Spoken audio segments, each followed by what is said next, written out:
That intro was long. That was an anticipation. I know. I didn't. I was like, it's gonna turn off at any time, and we're gonna be live. That's hilarious. Yeah. So how are you? I'm good. I'm chilling. Not a lot. I just went through a fucking bunch of bullshit with work. It was like working like crazy, and then now it's not. So I'm loving that part. You love the not working part? Yeah. Cause I still get paid. Like I'm on salary, so I'm gonna take that as a huge win. Yeah. What's not to love about that? Right. And like when I'm like working, it's just like I don't produce a lot because I'm just so burnt out. Like I work 12, 14 hours a day, and at the end of the day when I get home, I like shit, shower, and then eat, and I'm toast basically. So yeah, I don't know what that's like. I haven't had a job. Fuck it, dude. Working is overrated. It's stupid. It really is. I don't know why. I'm not a fan of it. I don't know why anyone would want to do that. I mean, if I found a job that I loved and made money doing something I really liked, then I could probably be like, oh yeah, working is tight, but I don't really have that. What would it be other than music? Man, like in my head, I had this idea a little while ago, a couple years ago, of starting a dog walking business or something. Yeah, I would love to do that because, like, honestly, when I take my dog to like this big dog park, it's got like hiking trails and stuff, but it's still like a dog park. Yeah. I always have a good time, and I always see like people there with like 10 dogs at a time, and they're just like walking the dogs. And I just go like, I envy you. Like that is a good day every day. I can't think of a more easier company to start than a dog walking business. Yeah, I mean, like it takes no overhead at all. Overhead. That's right. I mean, I think the hard part would be like just the trust within the pack of like being, especially going in like an off leash area or something. Yeah. Like making sure that you have the skills to like be able to navigate the dogs so they're not like running away or whatever, right? Like I just downloaded every season of the Dog Whisperer. Cesar Milan? Yeah. Nice. He's the best, man. He's the man. Speaking of dogs, hold on a second. Yeah. The dog is eating Tums. Here. Can you grab him? My dog is eating the Tums off the coffee table. Oh, nice. Just some heartburn going on. He will eat anything, man. Like he loves plastic. Yeah, Lola went through a phase when I first got her when I remember one time I came home and she ate like a stamp pad, the ink part, and she was just covered. She was covered in blue all the way down. She's eating some crazy things. She ate one of my prescriptions one time, like a whole bottle of it. I had to take her to the vet. It was pretty crazy, but she was fine. Whoa. Yeah. Crazy. Yeah. Now she's chilled on the chewing. It's just more like toys and stuff, which is we got to get him more toys. Like we got him a couple, and then we got him a Chuck It to like, because I have a property like across the street. I have this like acre of land, and so I thought we took him over there to play with the Chuck It, and I threw it one time, and he just took off. Yeah, Lola's not much for catch. Like or fetch, I guess. Like she's more of I'll chase the ball to where it goes, and then I'll just go and smell things and won't bring it back. But she loves to go and chase it. Yeah, she likes to chase, not the bringing it back part. Yeah.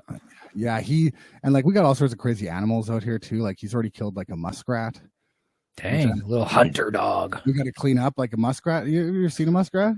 I don't think I've ever seen a muskrat. He's like a happy little otter. It's like an otter. Okay. And I've seen one walking down the street one day, and he was like smiling, like he looked so happy, and then he was dead in my backyard. Well, I mean, hopefully he had a good life. Yeah, I don't know. Who cares? But it's like, it's weird. It's weird here with the animals. I'm not used to it. Yeah, that's fair. So I'm dying to know what you got going on here with the right here. Boom. Okay. Yeah. With what's going on here on number 2 on this EQ8. Oh man, okay, so I've been having a lot of fun messing around with some simple modulation. Yeah. And basically a lot of it is to do with the sub work. I've been just trying to do a lot of weird sub shit. Yeah. And I've switched to operator from Serum just to get to know operator, which has been super fun. Yeah. And so yeah, this EQ is going to do some weird modulation, basically just like fucking with some frequencies. It's just moving around to help boost some frequencies in certain situations and give some modulation and movement. That's sick. I like that a lot. That's cool. It's something that I've been trying a little bit with, like, and just doing simple things like fucking with the transposition. Honestly, I could have filled that out a little bit more, but then, you know, pitch envelope, I'm moving, just like moving as much as I can, the frequency, the levels, to help give that like feeling of things moving. I mean, obviously that's what you want to do so things aren't so stagnant, but yeah. Well, one thing, like I was listening to this guy, he was talking about like, why does bass have to be mono? It can be a little stereo. And like I was playing around with that, and like just panning then as well. You can add panning to your movement. And because not a lot of people fuck with panning. Yeah, no, it's I think I did a little bit on I did on a different project, but yeah, no, it's a sweet effect to give a lot of different I did do some panning here on this thing, but it's a sweet way to give some different modulation and movement than just like actually modulating, like, you know. I see you were playing around with the flanger there too. What do you got flanging? Just a little sound here.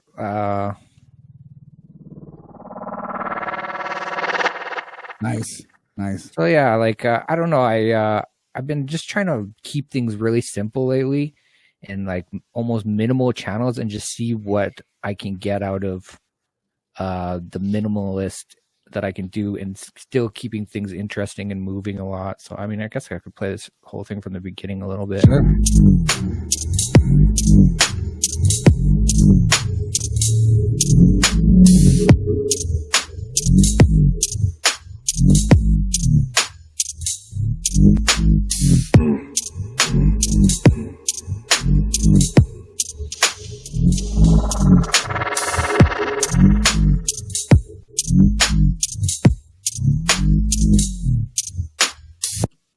Yeah, pretty simple. I mean, this is something I whipped up this morning in like 20 minutes, which has been fun. I've also been kind of doing that the last little bit, is just every day just like making a little 16 bar loop, 8 bar loop, just fucking around, like trying to keep motivated in the studio and keep the creativeness flowing. Yeah, that's something I always never really did. Like I read The Creative Act by Rick Rubin, and that sparked a lot of crazy ideas in my head. I mean, a lot of the stuff in the book is like is instilled in producing, and you hear that from everyone all over, but I don't know what it was about reading that book. It just clicked with a lot of things. Yeah. And I've just been trying to implement a lot of the stuff that I took in from that book. This is one of them, just getting up, producing for 10, 15 minutes, an hour, whatever, like wherever it goes, right? Yeah, it doesn't have to go anywhere. Exactly. Yeah. That was a huge part of like my problem before when I first started producing, and I would always get so like burnt out or hit a like a writer's block or whatever, because I'd always focus on writing, like my sessions where I need to go and make a track. Yeah. Like I need to create a song in this. And when I didn't, I got discouraged, and I was like, fuck, I suck. I'm giving up, or throwing in the towel, or taking a break, or whatever. Yeah. And now when I look at a session, it's just like, go in and do whatever. Just have fun. Literally, just have fun. Even if I just use samples and I make a loop, or if I'm just like a session and doing a sound design. I know it sounds so like, you know, basic to some people, but that's not something I implemented in my workflow at all. And it was terrible for my workflow. And it's been such a game changer, just going in and, you know, like taking a simple bass and like trying different weird effects on it, and some of it just sounds like shit, you know. Like sometimes you just work on something and it's just like garbage. Like I had all these things on here at one point and it does sound good, it doesn't, then you take away a few things and you're like, okay, well there it is, or whatever, right? Like, well, yeah, that's one thing I noticed too with like people is they don't do what I got the term from Deadmau5, which is just sonic exploration. Mm-hmm. And like seeing what you can do with certain things and what certain things do to the sound and how it changes it. Like I fell in love like just recently with mod effects. Like I love chorus, ensemble, flanger, a phaser. Those like are the coolest fucking effects I think that you can get nowadays. Like they are all super good. And like ensemble, like I think Hero Bus must use ensemble quite a bit because like I can get like a fucking metallic bass sound in like 10 seconds with ensemble. Yeah, the choruses are great for that, or corpus even are great for getting some metallic sounds and stuff like that. Yeah, and the spectral resonators and stuff too are really sick. I love setting the real low flanger and like Kilohertz has a really good flanger, and but you just hit the rate really low, and fuck, it just sounds so sick. Yeah, I love that. Just fucking around with something, and then all of a sudden, like it just something magic happens. Oh my god. Yeah, it's either gonna be garbage or magic. That's the thing. It is. What's going on here? Especially like with how I'm doing things, like I'm doing, you know, working off of randomness is like I can have a session is either going to be really fucking good or it's going to be really fucking bad. Yeah, I get that for sure. There's like no in between when it comes to working with randomness. It just is like that sucks, and I wasted 2 hours, but yeah, but it's fun, you know. That's the process of like learning almost, and that's like. Especially when I first started producing with you, I'd come over and just like ask some of the craziest things, or just like, you know, we tried just random shit. And like for so long, I was just like always trying to like stick to a T or, you know, do the norm or whatever. And like now I'm kind of going back to just fucking with shit. And it's it's been a lot of fun. I think that's the way to do it, man. Because honestly, like, we know people that we've produced with and that we knew back in Calgary, where it's like they're so to the T that you have to do it this way and have to do it that way. And I think that just absolutely strips all the fun out of what you're trying to do.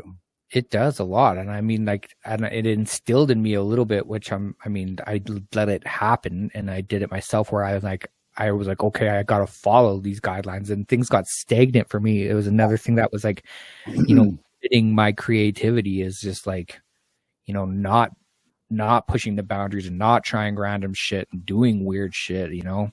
Yeah. You know who doesn't do that kind of shit is the producers that are making really interesting music. Like if you want to make the same track over and over and over again, then you should stick to a template and just do that.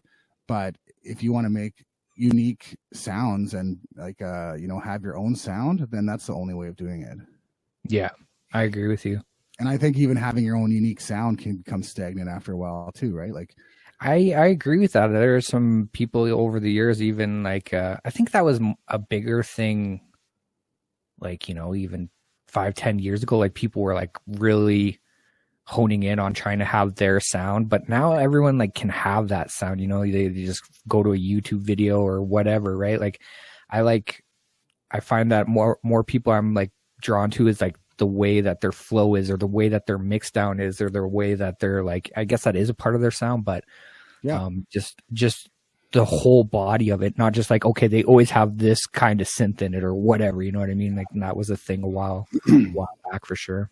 Absolutely, yeah. And now that would just get boring. I think is just trying to make that one sound good would be obnoxious after a while.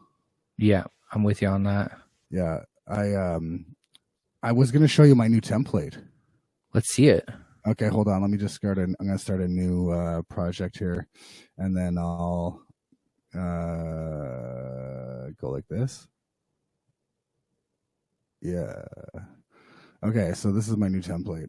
The thing that makes this template awesome is this channel right here, shortcuts. This is Shortcut Buddy. and it's a Max for Live device. And so when I've set up all these shortcuts, you can have 64, and it's just whatever you want to put on your keyboard. So if I want to put in a new synth that I've made, I can go like this, 3 on the numpad. Boom, there it is right there. And then if I want to add modulators, I can go 1 over here, and there's my modulators. Holy! And then I can go like this and add effects. So there's like a fucking channel like ready to rock, right? And then I can go like this and just I'll just go like that. And so this has got the fucking ensemble on it. I don't think I can hear anything. You can't hear anything? I don't think so. Oh shit. Let me see here. I gotta go like this, I think. Let me fix this here. Yeah, it says my output is the volt 1. That should be it. But let me just double check here. Double checker.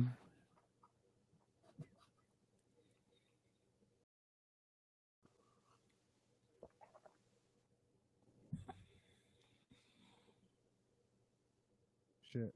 Well, it doesn't matter. I mean, the sound on it is irrelevant, right? I'm just showing that. Yeah. But this shortcut buddy, you can get it on the Max for Live website or whatever. Is the bomb. It's so fucking cool. Yeah, that's super crazy to be able just to whip that up like that. I've thought about trying to make templates, but I didn't have anything like that in mind. Honestly, that's crazy. Yeah, no, it's because I don't like templates. I don't like using them. Sure. It's because it puts me in a box, and that's when I get fucked up. But it's putting this on a return down here, and then I also have my free sound. This is a sick Max for Live device too. This free sound. It goes to freesound.org and downloads free samples. Tight. Pretty good. And then having this on there. So all these devices I've made, they're all something that I like. They're not just stock Ableton devices, because you have to make it into a group. You have to group the object before you can put it into sound, the shortcut buddy. So I added some tweaks and stuff like that to it as well. And another thing that's really cool is the this guy here, the Swiss Army meter. I like this one a lot. What is that? Same guy. It's just a meter that is, but it does it in LUFS, so it's like a little bit easier to the loudness meter. Yeah, and then there's he makes another one. I think it's the same guy that makes the Volume Buddy. It's called, and Volume Buddy will, like, if you put in an effect that affects the volume that you didn't intend to affect the volume, it'll correct it automatically for you. Crazy. So like distortion and saturation and stuff like that, it'll automatically put that back to where it was before that effect. That's super sick. Yeah, it's pretty cool actually. I've been playing around with a lot of these Max. I had like a bunch of Max for Live devices that I never worked on. I never did anything with them, and I put them in this Explore group here. Yeah, and then as I liked them or I didn't, I added them to go to, or just kind of took them off a list. Yeah, and now I have all these like sick Max for Live devices that I just kind of been sitting on, not using. Just because I didn't take the time to explore them, you know what I mean? Yeah, that's sick. That's something I need to dive into a little more, is some Max for Live stuff. I have a few, but only like 3 or 4.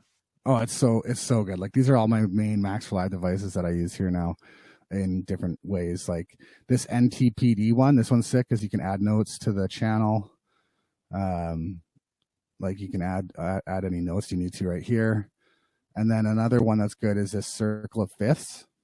I don't know if you know much about music theory, but this is the bomb. Like, I think the window opened on my other screen though. Where'd it go? Yeah, it did. So this will teach you the circle of fifths, which, like any big song in like history ever, they use the circle of fifths, and it's how to write your chord progressions. And so this I had a hard time learning, but this like does it for you. It just shows you how it works and all that, and it's like, it's been awesome. Like, and then all the classics. This Slink filter. Have you seen this one? It's not made by Slink, by the way. but it's based on water, this filter. So if you multiply it and then you ripple it, look at that. You just map it to something. You can, yeah. Or if you just like, it'll sit and flow like that. It has its own modulation built in too, right here. Holy crap! You can go like this. That is tight. Yeah, so like it's pretty cool, and it like sounds really fun. Now that is super sick. Yeah, so you can like really get some cool sounds out of that. That's been one of my favorites lately. Yeah. And that comes with like a whole suite of stuff. Like the Slink MIDI is really cool too. So it'll like the way that it arps, like makes an arp is crazy. Like it's stuff you've never heard before. It's really cool.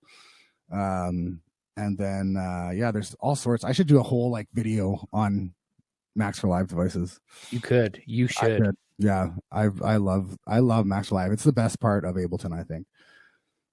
Yeah, I barely mess with it. Like seeing these things should go to show that I need to get on that. Yeah, you do for sure, man. Like it's honestly, it is like I used to say like the best part about Ableton was the, would have been the like racking, that you can rack things up. And I still think that's great, but I think Ableton Live, like nothing touches it, man. Yeah. You know, I don't think there's anything close to Ableton Live anywhere else. 12's coming out this year, I think, right? It's supposed to be soon. I was listening to the Ableton podcast with I forget the guy's name, but they were talking about it. It sounds and looks pretty interesting. Yeah, what are you most excited for? The I don't know what do you call it, but the chord progression, like the MIDI stuff. Oh, the MIDI in Ableton has been lacking for some time. That they've needed to rejuvenate that, and they've totally rejuvenated that. It's like you know. I'm excited for the new user interface. To be honest, it looks pretty sweet too. It's literally never been changed ever. So for like it to be like 20 years later and for them to do something different is like crazy. Yeah, I mean, it doesn't hurt to try. I mean, you can always roll it back if it don't work, but I think it's good to try something new. Yeah, and I think that the sample library that looks sick too. Like how you can tag everything, and then just finding shit will be so much faster. Yeah. Like that's something I need to work on. Is my library is just always such a mess. Like the only reason it goes a little bit flowy is because I know where it is, but if I had it categorized better, it would definitely help. These collections on the side, I don't know if anyone uses these other than me. These collections on the side here are sick. So you can just like go into your samples or whatever and right click on something, even a folder, and you can assign it to that color. That's tight. Yeah, and then when you go up here, you can just it's there. On it. There it is. Boom. Yeah. Yeah, that's some things that I definitely should spend some time on, especially if I'm in a rut or, I'm just not feeling super creative, just have that organization so then workflow is faster and more organized. Well, yeah, that's one thing like that Il Gates talks about is like having sessions where you're like doing the office work. He didn't call it office work, but that's kind of what I call it, the administration, right? And it's like, if you can sit there and like organize your library or whatever, like clear out space or whatever it is, that's still a win at the end of the day. And you feel more motivated to come back and do it.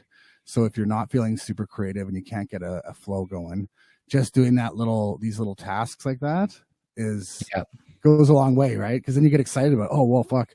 No, or like what I did with my Max for Live devices, it got me excited again to be like, oh fuck, I gotta check out that. Sure, yeah. Come across something that you haven't seen in a while or heard in a while, and you're like, oh man, I gotta try that out or use that. Yeah, man. You're like, oh, I forgot about that. Yeah, that, and then you get excited about it, like this Slink MIDI thing, man. It's so cool that I just like can't wait to like write chord progressions and shit. I'm definitely gonna go in for some Max for Live after this. Yeah, no, it's awesome, and I've been learning. I think you sent me some goodies too. I did. Let's not tell everybody that one though. Oh yeah, I mean, you heard nothing. I think, yeah.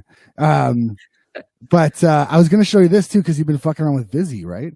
How do you like it? Oh yeah. It's time consuming.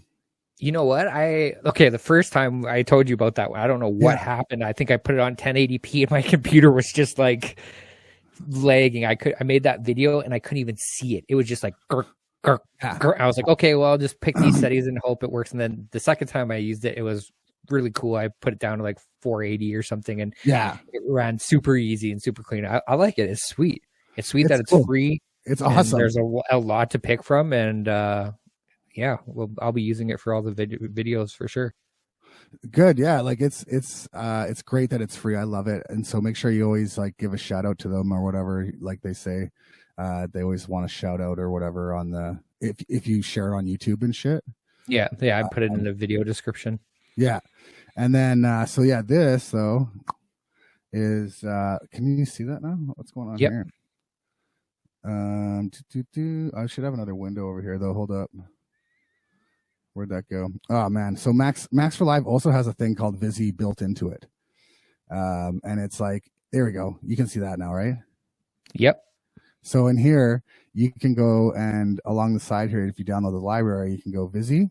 And this is just like a bunch of pre-made, you don't have to understand Max for Live or programming or any of that shit.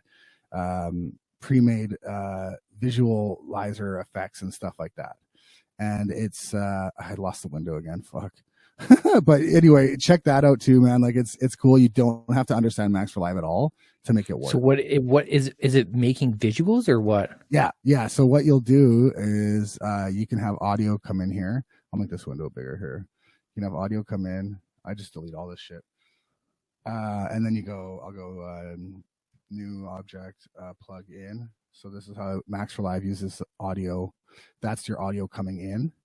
And then you can go to Vizzy and do like, just quickly, I'll do like there's this movie player, for example, and that's your movie player.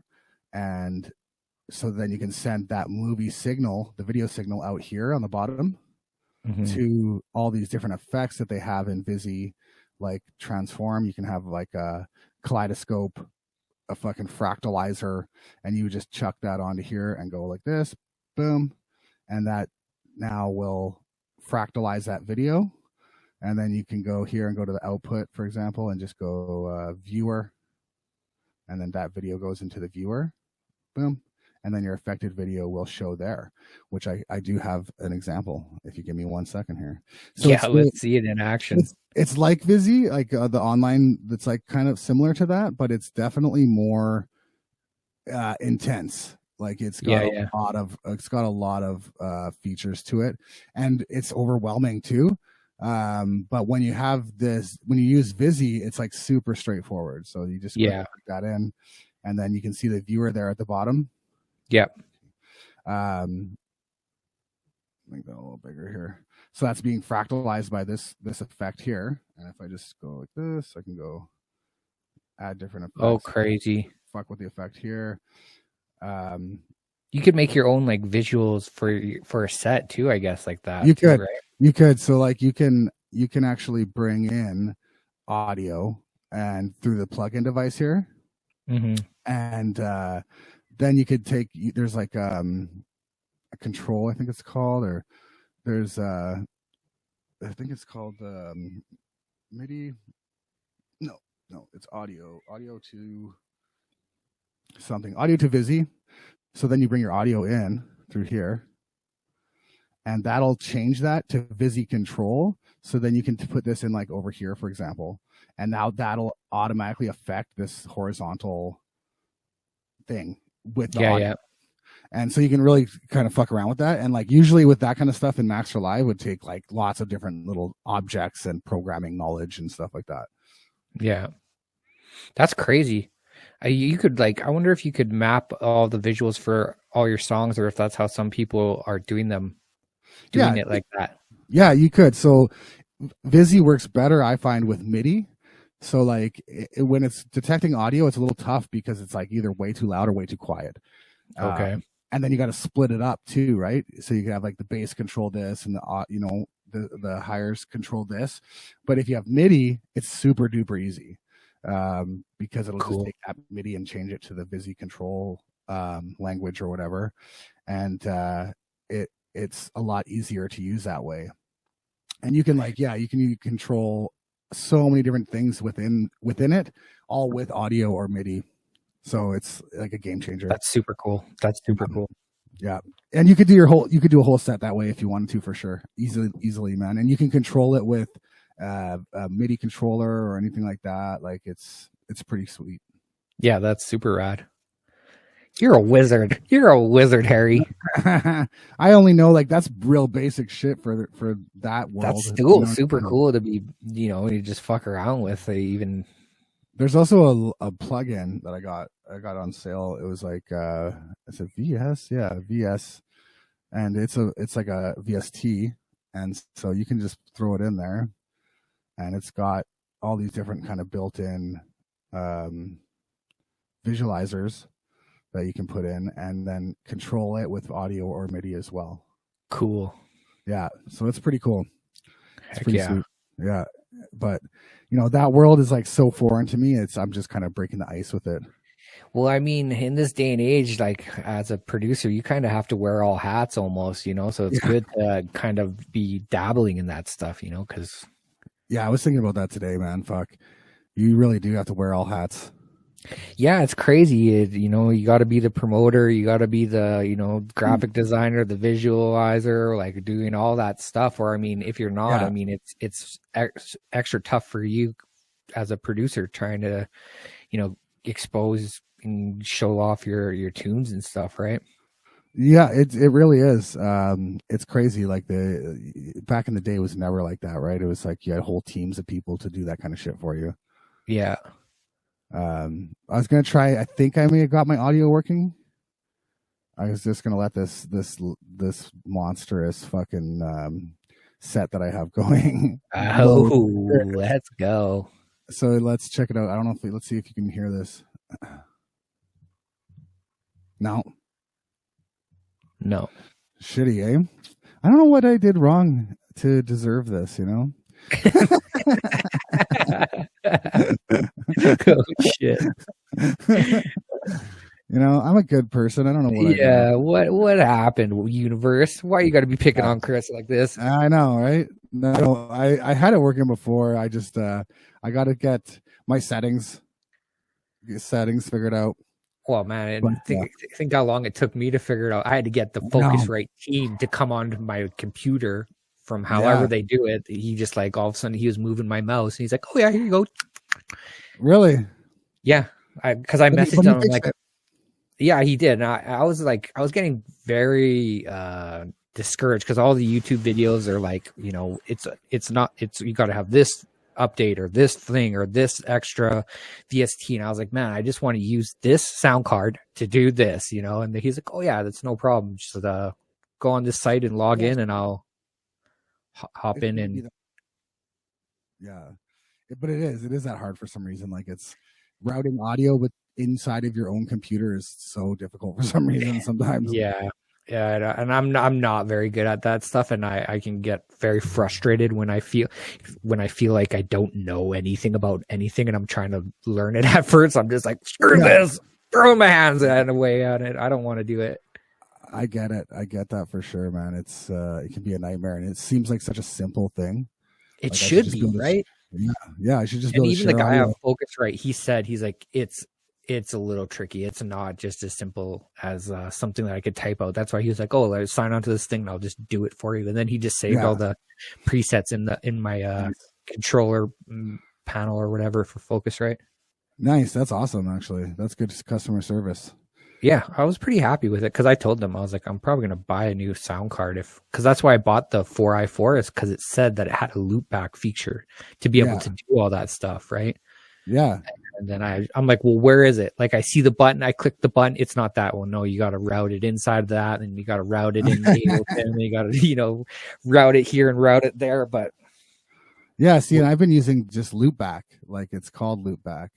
Yeah, when I had that Mac, I was using that too, and it worked great. Yeah, And I just got to figure out my settings now. That's why it's not working for me, but I'll have it for the next one. Yeah, that's all right. Well, I mean, yeah, I think we cover quite a bit. I mean, what's going on with you in the future? What's coming up for Unnecessary Roughness? What's the goods? I got a track. I put 2 tracks up that I'm gonna have come out. So March 14th, my birthday, I got a track coming out. Let's go. And then I got February 5th. I got another one coming out. Perfect. That sounds beautiful.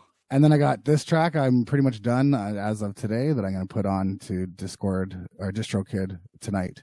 So heck yeah. Bass Daddy's back. Let's go. I'm excited. The new music I think is really good. It's different. It's it's still my style, but it's different as well.